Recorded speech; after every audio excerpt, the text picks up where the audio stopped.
Dhaka college রসায়ন বিভাগের এমএসসির স্টুডেন্টদেরকে আজকের এই শিক্ষা অনলাইন ক্লাসে স্বাগত জানাচ্ছি। আমরা স্পেকট্রোস্কোপি করছিলাম গত কয়েকটি ক্লাস ধরে। এনএমআর স্পেকট্রোস্কোপির থিওরি এবং জেনারেল থিওরি যেটা সেই বিষয়টা নিয়ে আমরা স্পষ্ট করার চেষ্টা করছি, তার সাথে কেমিক্যাল শিফট বিষয়টা নিয়ে আলোচনা করেছি আমরা। ঠিক আছে, তাহলে আজকে আমরা বলবো এনএমআর স্পেকট্রোস্কোপি এনএমআর স্পেকট্রোস্কোপি এর কেমিক্যাল শিফট আমরা বলেছি বা রাসায়নিক সরণ, সেই রাসায়নিক সরণটা কীভাবে ভ্যারি করে আর কি। ঠিক আছে, কী কী কারণে ভ্যারি করে, শিল্ডিং মানে তার চারদিকে কোনো বাধা থাকলে সেটা চেঞ্জ হয় কিনা, বাধা না থাকলে চেঞ্জ হয় কিনা, বা বাধা বেশি থাকলে কীরকম হয়, কম বেশি থাকলে কীরকম হয়, মানে নিউক্লিয়াসের চারদিকে কেমিক্যাল শিফটটা কীভাবে চেঞ্জ হয় সেটা নিয়ে আমরা কথা বলবো। ঠিক আছে, তাহলে শিল্ডিং অ্যান্ড ডিশিল্ডিং ইফেক্টস হচ্ছে অফ নিউক্লিয়াই। ঠিক আছে, নিউক্লিয়াসের মধ্যে বা নিউক্লিয়াসের চারদিকে যদি শিল্ড থাকে, বাধা থাকে, সেইটা কেমিক্যাল শিফট কীভাবে চেঞ্জ হয়, আর যদি বাধা কম থাকে কীভাবে চেঞ্জ হয়, এই দুটো বিষয় নিয়ে আলোচনা করি। তাহলে এই দুটোকে বলা হয়, দুটাকে বলা হয় শিল্ডিং অ্যান্ড ডিশিল্ডিং ইফেক্ট। শিল্ডিংতে বোঝাই যাচ্ছে যে বাধা যেটা দেয় সেটাকে শিল্ডিং, মানে যেখানে বেশি বাধাপ্রাপ্ত হয় এটাকে বলে শিল্ডিং, আর যে কম বাধাপ্রাপ্ত হয় এটাকে ডিশিল্ডিং। ঠিক আছে, তাহলে আমরা যে এর আগে যে থিওরিগুলো করেছি, থিওরিগুলো কী কী, যে আমরা যে নিউক্লিয়াস, আমরা মূলত প্রোটন নিউক্লিয়াস নামে কথা বলছি, কারণ আমরা যে এনিমাল পড়ব তার একটা বড় একটা অংশ জুড়ে হচ্ছে প্রোটন, মানে হাইড্রোজেন নিউক্লিয়াস। সেই হাইড্রোজেন নিউক্লিয়াস এক এক যুগে এক এক রকম কেমিক্যাল শিফট দেয়। হাইড্রোজেন নিউক্লিয়াসের জন্য এক এক যুগে এক এক রকম কেমিক্যাল শিফট দেয়। মনে করো মিথানলে মানে ইথানলে একরকম দেয়, ইথাইল হ্যালাইড আর একরকম দেয়, ইথেনে একরকম দেয়, ইথিনি আর একরকম দেয়। প্রত্যেকটাতে প্রোটন আছে, প্রত্যেকটা হচ্ছে 2 কার্বন বিশিষ্ট। ঠিক আছে, কিন্তু তারপরেও ভিন্ন ভিন্ন রকম। মনে করো ইথিনি দেয় মনে করো 5 to 7, ইথেনে দেয় একদম 2 এরকম, মানে একেবারে 2 একই রকম। আবার ইথাইল অ্যালকোহল OH এর জন্য একরকম, CH2 CH3 এগুলোর জন্য আলাদা আলাদা বিভিন্ন রকম দেয়। এই বিভিন্ন রকম দেয় কারণ তার চারিদিকে যে কেমিক্যাল এনভায়রনমেন্ট, মানে ইলেকট্রনিক এনভায়রনমেন্ট, সেই ইলেকট্রনিক এনভায়রনমেন্টটা ভিন্ন। ইলেকট্রনিক এনভায়রনমেন্ট মানে কি, ইলেকট্রন চারিদিকে কী পরিমাণ ইলেকট্রনটা আছে এক এক যৌগের। প্রোটনের জন্য, প্রোটন তো আমরা জানি যে একটা প্রত্যেকটা হাইড্রোজেনের চারদিকে মানে ভ্যালেন্স শেলে একটা ইলেকট্রনই আছে, একটারে, কিন্তু ওর চারিদিকে যে পরমাণুগুলো আছে, ওর চারিদিকে যে গ্রুপগুলো আছে, সেই গ্রুপগুলোর উপস্থিতির কারণে ওই কেমিক্যাল শিফটটা চেঞ্জ হয় আর কি। ঠিক আছে, তাহলে আমাদের যদি বলি শিল্ডিংটা কীভাবে হয়, মনে করো যে নিউক্লিয়াস, মনে করো এটা হচ্ছে প্রোটন নিউক্লিয়াস মানে হাইড্রোজেন, এই চারদিকে একটা ইলেকট্রনই আছে, কিন্তু এর এনভায়রনমেন্ট মানে এর চারিপাশে যে গ্রুপগুলো আছে, সেই গ্রুপগুলোর যদি ইলেকট্রন বেশি থাকে, মনে করো সেই গ্রুপগুলো থেকে ইলেকট্রন টেনে নেওয়ার মতো কেউ নাই, ইলেকট্রন নেগেটিভ কেউ নাই, বা ওই ইলেকট্রনগুলো ওখানেই থাকে, তাহলে এই প্রোটন নিউক্লিয়াসের চারদিকে ইলেকট্রনটা বেশি থাকে আর কি, মানে ইলেকট্রনিক এনভায়রনমেন্টটা মানে ইলেকট্রনটা বেশি থাকে আর কি। ইলেকট্রন বেশি থাকার কারণে যেটা হয়, আমাদের যে থিওরিতে যদি ফেরত যায়, থিওরিতে কী বলেছিল, আমরা একটা চুম্বক ক্ষেত্র প্রয়োগ করি,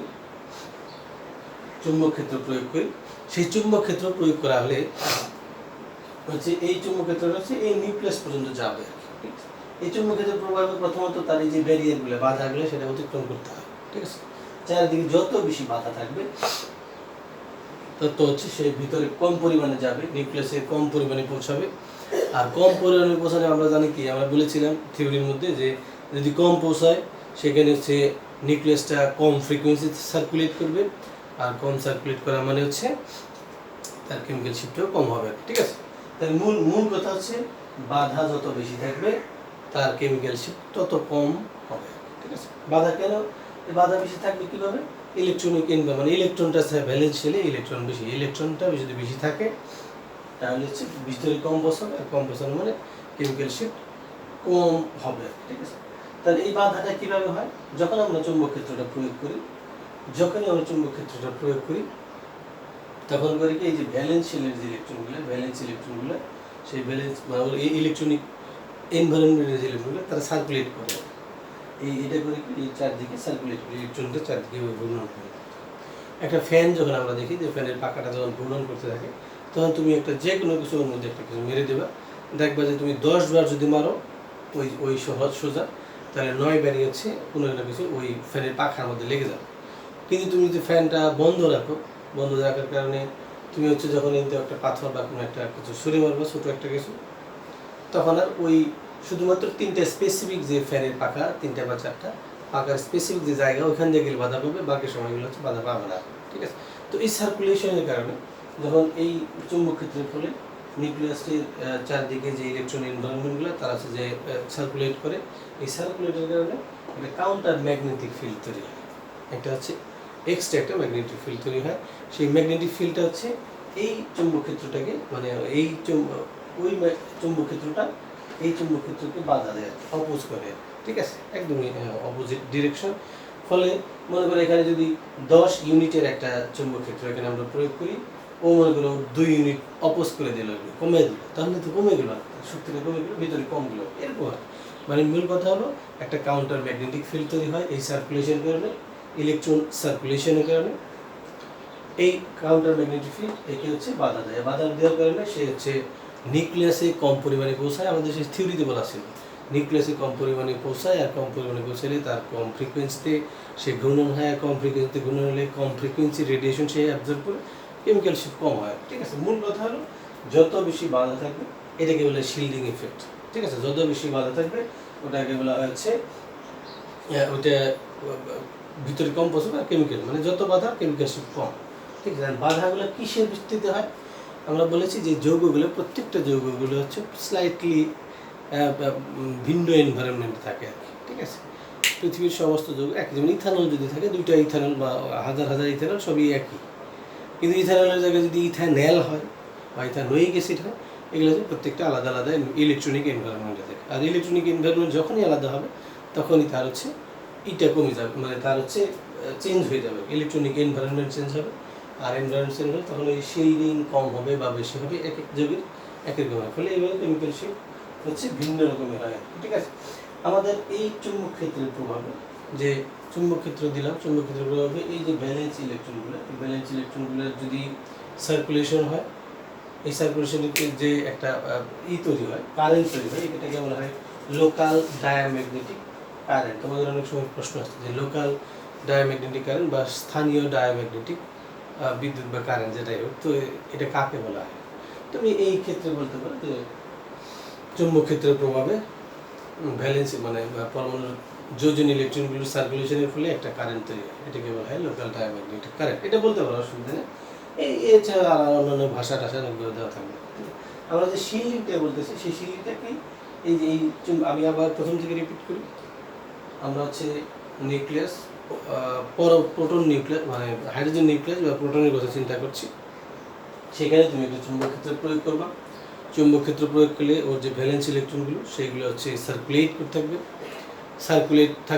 সার্কুলেট করলে একটা হচ্ছে ওখানে কাউন্টার ম্যাগনেটিক বা লোকাল মানে একটা হচ্ছে ডায়াম্যাগনেটিক কারেন্ট তৈরি সার্কুলেট হয়, ওটা বলা হয় লোকাল ডায়াম্যাগনেটিক কারেন্ট। এটা হচ্ছে কাউন্টার একটা ম্যাগনেটিক ফিল্ড বলা হয়, ঠিক আছে। এটাকে বলা হয় ডায়াম্যাগনেটিক শিল্ডিং বা ডায়াম্যাগনেটিক অ্যানাইসোট্রপি, ঠিক আছে। এই তুমি এটা দিয়ে দিলা, এটাকে ডায়াম্যাগনেটিক কারেন্ট তৈরি হলো, কারেন্ট তৈরি হওয়ার ফলে তুমি হচ্ছে যে বাধাপ্রাপ্ত হয়, এটা ভিতরে যাইতে যে বাধাপ্রাপ্ত হয় এটাকে বলা হয় লোকাল ডায়াম্যাগনেটিক শিল্ডিং বা ডায়াম্যাগনেটিক অ্যানাইসোট্রপি, ডায়াম্যাগনেটিক শিল্ডিং বা ডায়াম্যাগনেটিক অ্যানাইসোট্রপি, ঠিক আছে। তাহলে এই যে ডায়াম্যাগনেটিক অ্যানাইসোট্রপি বা ডায়াম্যাগনেটিক শিল্ডিং, এই শিল্ডিংয়ের কারণে হচ্ছে আমাদের কেমিক্যাল শিফটটা কম হয়, ঠিক আছে। যত শিল্ড হবে বাধাপ্রাপ্ত হবে তত কেমিক্যাল শিফট কম হবে। আর কোন ধরনের যৌগের শিল্ড বেশি হবে সেগুলো নিয়ে আমরা আলাপ করবো, ঠিক আছে। আর ডিশিল্ডিংটা বিষয়টা হচ্ছে তার জাস্ট অপোজিট, যত চারিদিকে ইলেকট্রন কম থাকবে ভ্যালেন্স ইলেকট্রন। আবার বলি, রিপিট করি আমি কিন্তু, যে প্রোটনের বা হাইড্রোজেনের ভ্যালেন্স ইলেকট্রন কিন্তু একটাই। আমরা চিন্তা করছি বা হাইড্রোজেনের পাশে যে পরমাণুগুলো আছে সেই পরমাণুগুলো কীভাবে ওর চারদিকে প্রোটনকে কীভাবে প্রভাবিত করে বা হাইড্রোজেন নিউক্লিয়াসকে কীভাবে প্রভাবিত করে সেটা নিয়ে, ঠিক আছে। তাহলে ডিশিল্ডিংটা হচ্ছে তার জাস্ট তার উল্টাটা, শিল্ডিংয়ের যত কম বাধাপ্রাপ্ত হয় ওটা ডিশিল্ডেড বলা হয়, শিল্ডেড আর কি। যেমন আগের দিনে যে যুদ্ধগুলো ছিল আমরা সিনেমাতে বিভিন্ন জায়গায় দেখেছি, সেখানে হচ্ছে যে এক হাতে একটা তরবারি আর এক হাতে একটা শিল্ড বা বাধা দেওয়ার একটা কিছু আর কি, ঠিক আছে। এইটা হচ্ছে শিল্ড করে, এটা হচ্ছে অ্যাটাক করে আর কি, ঠিক আছে। তো এই শিল্ডিংটা হচ্ছে নিউক্লিয়াসের চারদিকে যত যে পরিমাণ ইলেকট্রনিক মানে ইলেকট্রন বেশি থাকবে সেটা বেশি শিল্ডেড হবে, আর বেশি শিল্ডেড হবে বলেছে কেমিক্যাল শিফট কম হওয়া, ঠিক আছে। বেশি বাধাপ্রাপ্ত হবে কেমিক্যাল শিফট কম হওয়া, কম শিল্ডেড হওয়া মানে হচ্ছে বাধাপ্রাপ্ত কম হওয়া, ঠিক আছে। তাহলে এখানে আমরা হচ্ছে শিল্ডিং করলাম, যে শিল্ডিং করলাম, আর এটা হচ্ছে ডায়াম্যাগনেটিক অ্যানিসোট্রপি বা ডায়াম্যাগনেটিক শিল্ডিং, একই জিনিস। ওই বাধাপ্রাপ্ত হওয়ার ঘটনাটাই হচ্ছে ডায়াম্যাগনেটিক শিল্ডিং, ঠিক আছে। আচ্ছা, এখন আমরা যদি বলি যে কোন ধরনের যৌগগুলোর ক্ষেত্রে শিল্ডিং, আমি যে কথাগুলো বললাম তোমাদের প্রশ্ন আসে যে ডিশিল্ডিং এবং ডিশিল্ডিং ইফেক্ট কি। আমরা যে কথাগুলো বললাম এই কথাগুলোই ভাষা দিয়ে লিখবা, সাথে উদাহরণ দেবো। যেমন আমরা যদি বলি শিল্ডিং আর ডিশিল্ডিং কার বেশি, যেমন ইথেন, একটা আছে মনে করো ইথাইল, যে কোনো হ্যালাইড ক্লোরাইড, দুটো যৌগ, দুটির কার্বন সংখ্যা 2, দুটি হচ্ছে হাইড্রোজেন সংখ্যা একটু ভিন্ন আছে, একটাতে 5 হয়, একটাতে 5। তো এখন এই কেমিক্যাল শিপ, এটার মধ্যে কোনো ইলেকট্রোনেগেটিভ কিছু নাই, ফলে হচ্ছে ওকে ইলেকট্রন টেনে নেওয়ার মতো কেউ কিছু নাই, ফলে ওর যে প্রোটন আছে, প্রোটনের চারিদিকে নিউক্লিয়াসের, প্রোটন নিউক্লিয়াসের চারিদিকে ইলেকট্রন যা আছে ওইখানেই থাকে।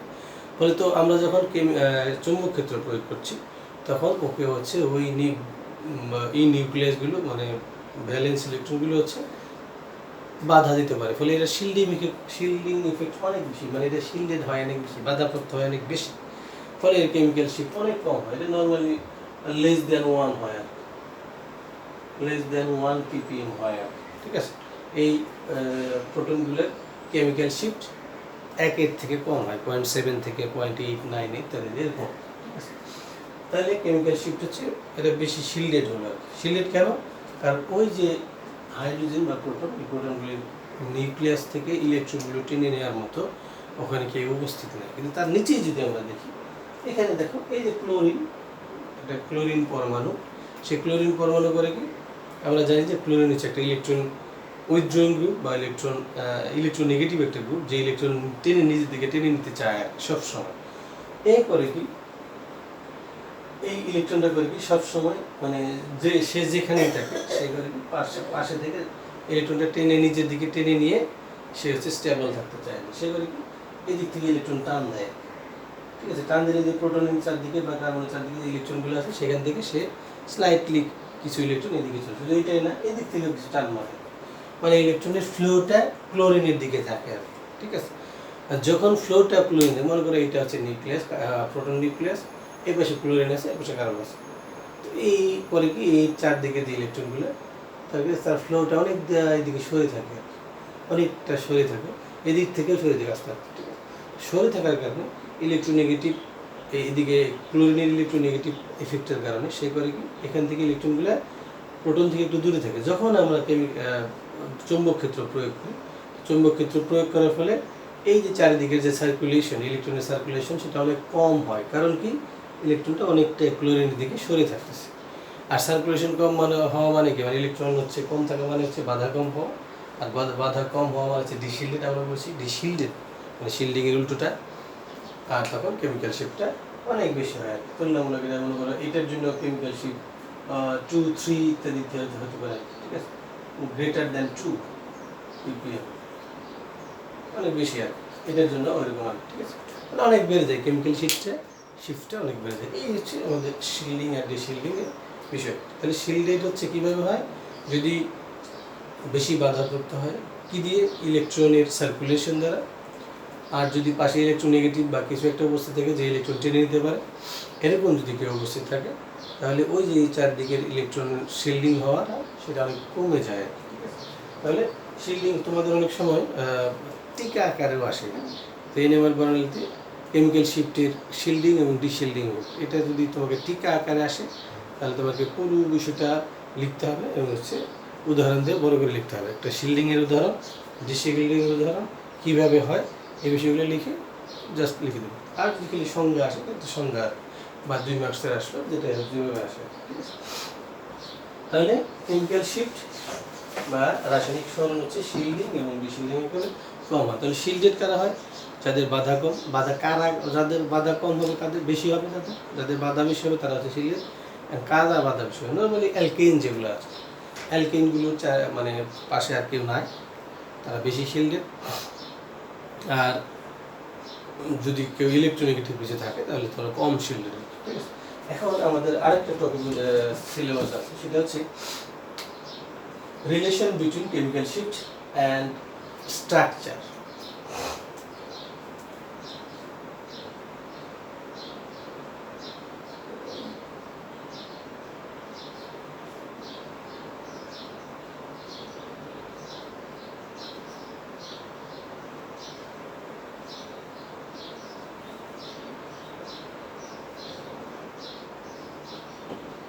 যৌগগুলোর স্ট্রাকচার বা গঠন এবং হচ্ছে কেমিক্যাল শিফট, এই দুটোর মধ্যে যে একটা সম্পর্ক বা রিলেশন, সেই বিষয়টা নিয়ে আমরা লাগবে, মানে কী ধরনের যৌগের কী ধরনের কেমিক্যাল শিফট হয়, ঠিক আছে।